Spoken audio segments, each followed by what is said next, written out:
वडोदरा महानगर पालिका चुनाव का बिगुल बज चुका है और सभी राजनीतिक दलों ने जनता को लुभाने के लिए अपनी पूरी ताकत झोंक दी है। इसी कड़ी में आज वार्ड नंबर 13 में चुनावी सरगर्मी तेज दिखी। आज भारतीय जनता पार्टी के उम्मीदवारों ने वार्ड नंबर 13 के विभिन्न इलाकों में सघन जनसंपर्क अभियान चलाया। बीजेपी के प्रत्याशी शैलेंद्र सिंह ठाकुर, निधि पटेल, गोपाल गोहिल और गीता मकवाणा आज सुबह से ही एक्शन मोड में नजर आए। बीजेपी की इस चौकड़ी ने आज राज रत्न, राज स्तंभ और राजदीप जैसी प्रमुख सोसाइटियों का दौरा किया। प्रचार के दौरान समर्थकों का भारी हुजूम देखने को मिला, जहां जय श्री राम और भाजपा जिंदाबाद के नारों से पूरा इलाका गूंज उठा। उम्मीदवारों का कहना है कि वडोदरा के विकास मॉडल और प्रधानमंत्री नरेंद्र मोदी के नेतृत्व पर जनता को पूरा भरोसा है।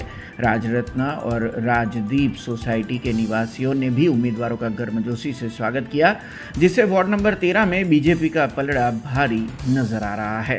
Ward number 13 Bharatiya Janata party नामे 4 उम्मीदवार, कार्यकर्ता मित्रों તેમજ શુભેચ્છક મિત્રો સાથે બગીખાના અત્યારે લાડ ભવનથી શરૂઆત કરી બગીખાના રાસ્તંભ સહિતની સોસાયટીમાં આજે આવ્યા છે અને લોકોનો ભારે આવકાર મળી રહ્યો છે। વોર્ડ નંબર 13માં આ જે વિસ્તાર છે 3 ટર્મથી ભારતીય જનતા પાર્ટીનું એક કમળ ખીલતું નથી। એના કારણે આ વિસ્તારમાં જે કંઈ પાણી ભરાવાની તેમજ નાની મોટી જે સમસ્યા જે વર્ષોથી છે એ સમસ્યા માટે હું મારા પર્સનલ પોતાની વાત કરું તો મારા પાસે પ્લાન A, B ને C વિઝન છે। શ્રેયસ સ્કૂલની બાજુનું દબાણ, તલાવને ઊંડું કરવું તેમજ નાની મોટી જે કંઈ SRPની બાજુમાંથી ડાયવર્ટ કરીને પાણીનું નહીં, એટલે વરસાદી જે સમસ્યા છે, પૂર આવે છે ત્યારે પાણી ભરાય છે, આખું વડોદરા શહેર ચાલે કે રાસ્તંભવાળી, પણ એવું નહીં થાય એ ચોક્કસ મારી પાસે છેલ્લા 25 વર્ષનો અનુભવ છે અને 100% એ પ્રશ્ન સોલ્વ કરવાની સંપૂર્ણ જવાબદારી સાથે વિસ્તારના આગેવાનો નાગરિકોને વચન આપ્યું છે અને હું પરિપૂર્ણ કરીશ અને સંપૂર્ણ પેનલની જવાબદારી હું લઉં છું। બેન વિષય મકવાણા છે। વોર્ડ નંબર 13માં આજે ફેરીનો 8મો દિવસ છે।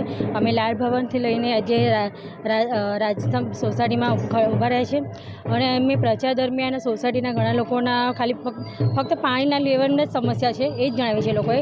તો વરસાદના લીધે પાણીની થોડી સમસ્યા તો જણાવી છે, પણ અમે લોકોને વિશ્વાસ આપ્યો છે અને કહ્યું છે કે તમારી સમસ્યાઓનો અમે ઉકેલ લાવવા માટેનો પૂરેપૂરો પ્રયત્ન કરીશું।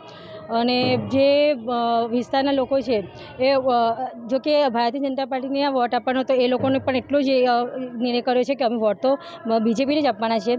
તો હવે જ્યારે એ લોકોનો સાથ સહકાર છે અને વોર્ડ નંબર 13ની પૂરી ટીમ અમારી જ્યારે સાથે છે અને વિસ્તારોનો સપોર્ટ પણ એટલો જ છે, તો લાગી રહ્યું છે કે અમારા 4 કમળ વોર્ડ નંબર 13માં તો ખીલશે જ। જન સ્પષ્ટ છે, જે પણ કંઈક અધૂરા કામો બાકી છે ને જે લોકોએ અત્યારે અમારી પાસે રજૂઆત કરી છે એના માટે અમે આયોજન કરેલું છે અને એ આયોજન પ્રમાણે અમે જે પ્રમાણે અમને સરકારની અંદર જઈશું ને અમે એ કામો 1 to 1 એટલા જલ્દી કરવા માગીએ છીએ, કારણ કે અત્યારે અમે જે 4 ઉમેદવારો છે અમારું એક જ સંકલ્પ છે કે 4 કમળ આવશે તો આ જે વિકાસ તો ઘણો થયો છે, પણ નાના ઘણા કામો હોય તે પણ અમે તરત હાથ પર લઈ લઈશું અને દરેક અહીંના જે રાજદીપ સોસાયટીના પ્રમુખ છે, આગેવાનો છે, એમને પણ અમે એટલો વિશ્વાસ અને ખાતરી આપી છે કે તમે વિકાસથી વંચિત હવે નહીં રહો, અમને 4 મત આપો, વોર્ડ નંબર 13માં 4 कमल खिलाओ, એટલે દરેક વિકાસની સાથે જોડાઈ જઈશું।